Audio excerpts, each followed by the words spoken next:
ಅಮ್ಮ ಮಂಜರಿ ಅಮ್ಮ, ನೋಡಿದ್ರ ಅಂಬಿಕನ ಅಹಂಕಾರನ? ನನ್ನ ಕಣ್ಣೆದ್ರಿಗೆ ನಿಂತು ನನಗೆ ಸವಾಲ್ ಹಾಕಿ ಹೋಗ್ತಿದ್ದಾಳೆ ಅಂದ್ರೆ ಅವಳಿಗೆ ಎಷ್ಟು ಧೈರ್ಯ ಇರಬೇಕು?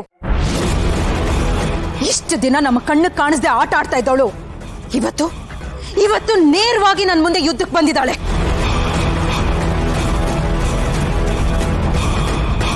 ಮಂಜರಿ ಅಮ್ಮ,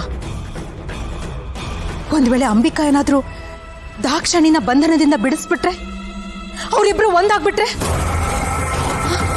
ಆಗ ನನ್ನ ಪರಿಸ್ಥಿತಿ ಏನಾಗ್ಬೋದು ಅಂತ ನೆನೆಸ್ಕೊಂಡ್ರೆ ನನಗ್ ಭಯ ಆಗ್ತಾ ಇದೆ. ಮಾಳವಿಕಾ, ನೀನು ಸುಮ್ಮನೆ ಗಾಬರಿ ಪಡ್ತಿದ್ಯಾ? ಆ ದಾಕ್ಷಾಯಿಣಿಯನ್ನ ಬಿಡಿಸೋದು ಅಷ್ಟು ಸುಲಭ ಅಂತ ಅನ್ಕೊಂಡಿದ್ಯಾ? ಅದು ಅಸಾಧ್ಯ. ಅಸಾಧ್ಯನಾ? ಹೇಗಮ್ಮ? ಆ ಅಂಬಿಕನ್ಗೆ ದೇವಿಯ ಬೆಂಬಲ ಇದೆ ಅಂತ ನೀವೇ ಹೇಳಿದ್ರಲ್ಲ. ಕೇಳಿಸ್ಕೊ ಮಾಳವಿಕಾ, ದಾಕ್ಷಾಯಿಣಿನ ಬಂಧಿಸಿರೋ ಆ ತಂತ್ರಕ್ಕೆ ಈ ಲೋಕದಲ್ಲಿ ಇರೋದು ಒಂದೇ ಒಂದು ಪರಿಹಾರ. ಆದ್ರೆ ಆ ಪರಿಹಾರ ಕಳೆದ 10,000 ವರ್ಷಗಳಿಂದ ಈ ಭೂಮಿ ಮೇಲೆ ಯಾರಿಗೂ ಕಂಡಿಲ್ಲ.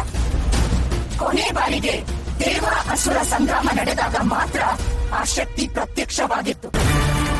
ಅದಾದ ಮೇಲೆ ಅದು ಎಲ್ಲಿ ಕಣ್ಮಯ ಆಯ್ತೋ ಯಾರಿಗೂ ಗೊತ್ತಿಲ್ಲ.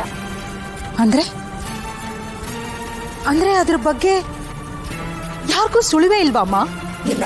ಹಾಗೆ ನೋಡಿದ್ರೆ ಯಾರು ಅದರ ಬಗ್ಗೆ ಕೇಳಿಯೂ ಇಲ್ಲ, ಯಾರು ಅದನ್ನ ನೋಡಿಲ್ಲ ಕೂಡ.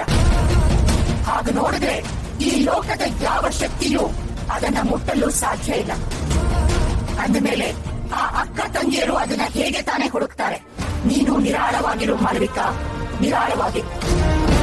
ದಾಕ್ಷಾಯಿಣಿ ಎಂದಿಗೂ ಆ ಪ್ರತಿಮೆ ರೂಪದಲ್ಲೇ ಬಂದಿಯಾಗಿರಬೇಕು. ಅದು ಅವಳ ಹಣೆ ಬರಹ.